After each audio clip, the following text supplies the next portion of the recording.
have a dream.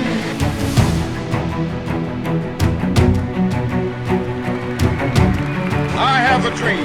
I have a dream today. Bonjour à tous et merci de nous rejoindre sur les ondes de l'audace et de l'espoir. C'est ici dans Big Dreams, votre podcast que s'expriment les visions de demain. Le carrefour où se rencontrent les rêveurs d'Afrique et d'ailleurs, ceux qui forgent l'avenir par des rêves ambitieux.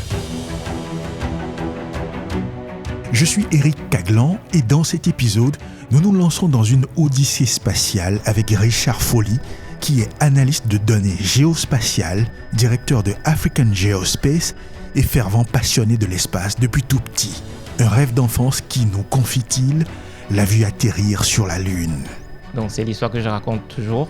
Ça a créé une sensation assez forte en moi. Et je ne sais pas, petit garçon que j'étais, j'ai gardé ce rêve toute ma vie. Une passion pour l'espace qui le propulsera tout de même à la NASA, l'agence spatiale américaine. En 2017, oui, ça fait rêver. Je me suis retrouvé à la NASA telle qu'on la connaît. Et pour de vrai, aujourd'hui, Richard Foley porte en lui un rêve audacieux pour notre continent. Mon rêve pour l'Afrique, c'est de voir l'Afrique vraiment et totalement indépendant sur le plan technologique. Indépendance technologique, un terme qui résonne avec urgence et nécessité. C'est une question de souveraineté, de développement économique et d'autodétermination. Le domaine spatial, c'est comme une tête de locomotive qui tire d'autres industries. Notre invité Richard Foley fait partie de ceux qui, comme nous, sont convaincus qu'un peuple sans rêve est un peuple sans avenir. C'est dans les rêves d'aujourd'hui que germent les réalités de demain. Voici Big Dreams. I have a dream. I have a dream today. Flight crew, please prepare for takeoff.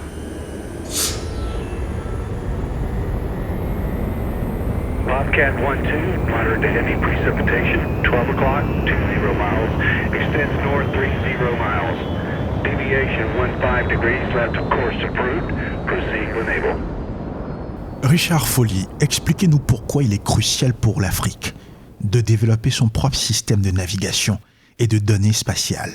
Aujourd'hui, on ne peut plus se permettre de dépendre d'autres nations pour ce qui est de la gestion ou bien même de la génération des données pour tout un continent.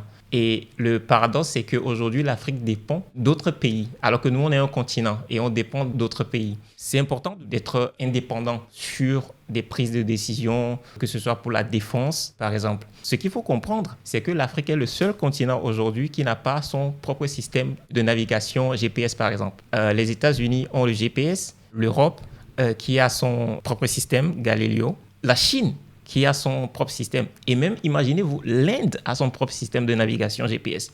Et la Russie aussi a son propre système de navigation GPS, qui est le GLONASS. Pourquoi est-ce que nous, on va s'auto-flageller en se mettant en retrait de toutes ces innovations et de toutes ces avancées, sachant que développer l'autonomie dans ces domaines-là permet vraiment d'être indépendant. Alors, mon rêve pour l'Afrique, c'est de voir l'Afrique vraiment et totalement indépendant sur le plan technologique, dans les technologies spatiales. Et dans cette quête de progrès, quels sont les avantages immédiats et à long terme que l'Afrique peut tirer de l'avancement dans les technologies spatiales et l'intelligence artificielle?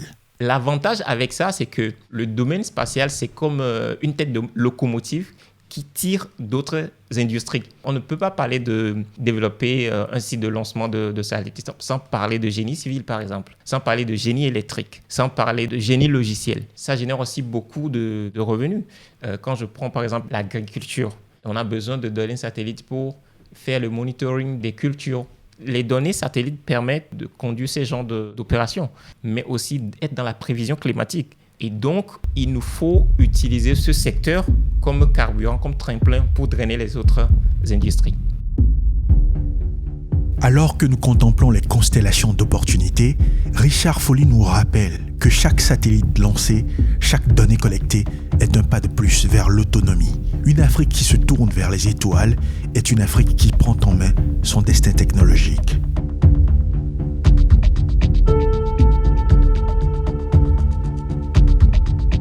Face aux défis mondiaux et à la compétition géopolitique, comment l'indépendance dans l'espace peut-elle renforcer la position de l'Afrique sur la scène internationale?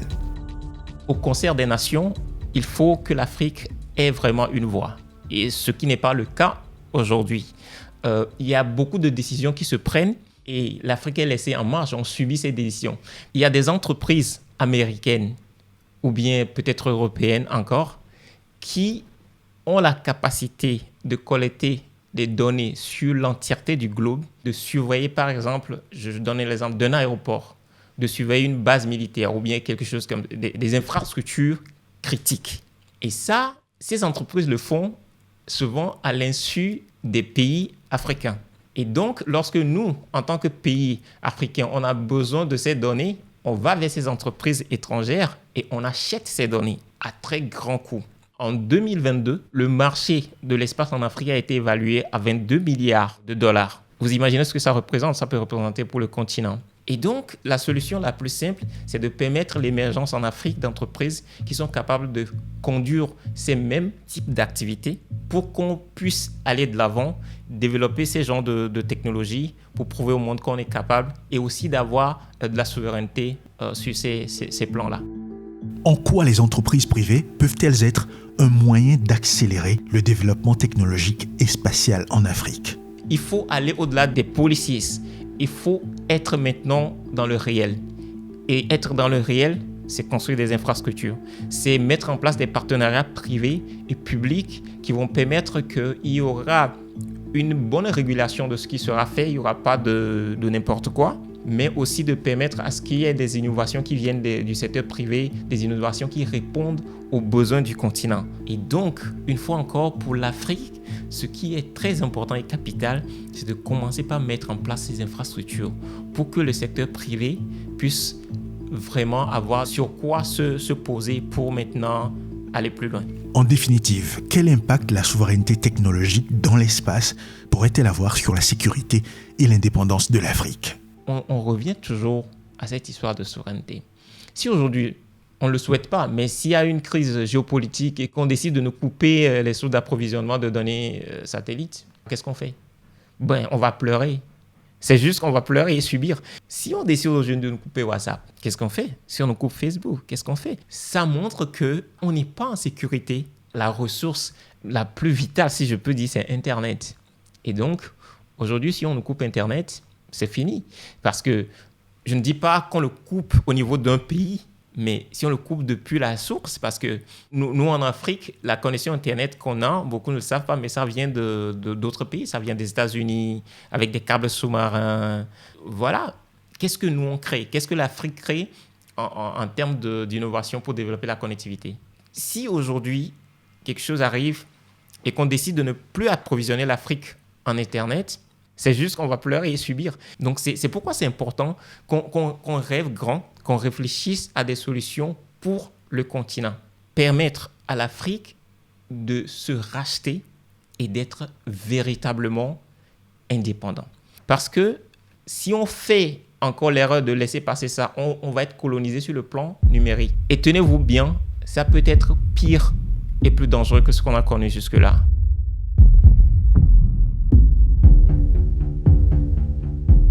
L'ambition de l'Afrique de maîtriser l'espace est plus qu'une question de technologie. C'est une nouvelle déclaration d'indépendance, une démarche vers un pouvoir défensif propre pour affirmer sa présence effective sur la scène mondiale. Et comme nous le rappelle Richard Folly, c'est dans cette volonté d'indépendance que l'Afrique peut véritablement façonner son destin, libre des influences extérieures et fort de ses propres capacités. Et comment la jeunesse africaine peut-elle s'approprier les promesses de l'innovation spatiale pour bâtir un avenir scientifique et technologique prospère pour le continent? On a aux États-Unis, par exemple, Elon Musk, qui est un Sud-Africain, mais il n'a pas deux têtes, il n'a pas deux cerveaux. Ça veut dire que nous, Africains, on doit croire en nous. S'il a pu le faire, on est capable de le faire. Et on doit avoir le courage d'aller de l'avant et de défier ce qui a été fait jusque-là. Quand on parle de rêve, parce qu'on est dans Big Dreams, n'est-ce pas? Quand on parle de rêve, une fois encore, l'Afrique se pénalise un peu. On tag ou on qualifie de ceux qui rêvent grand de rêveurs. C'est comme s'ils sont sur la Lune et ils sont déconnectés de la réalité. Mais c'est le processus. Vous ne pouvez pas réaliser ce que vous n'êtes pas capable de visualiser. Et le rêveur, c'est quelqu'un qui est capable de visualiser quelque chose dans son esprit et qui dit aux autres que, les gars, c'est possible, on peut le faire.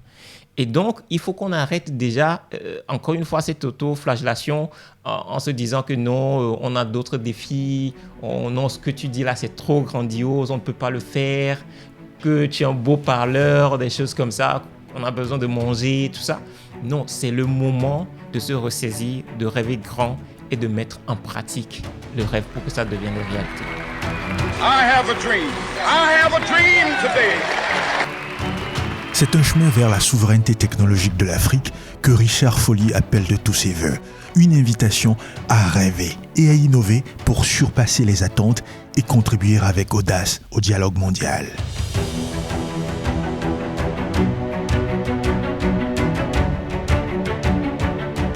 Richard Foley, une voix de l'espoir qui a su nous faire voyager dans l'espace au-delà des horizons visibles. Alors n'hésitez pas à liker et à partager ce podcast.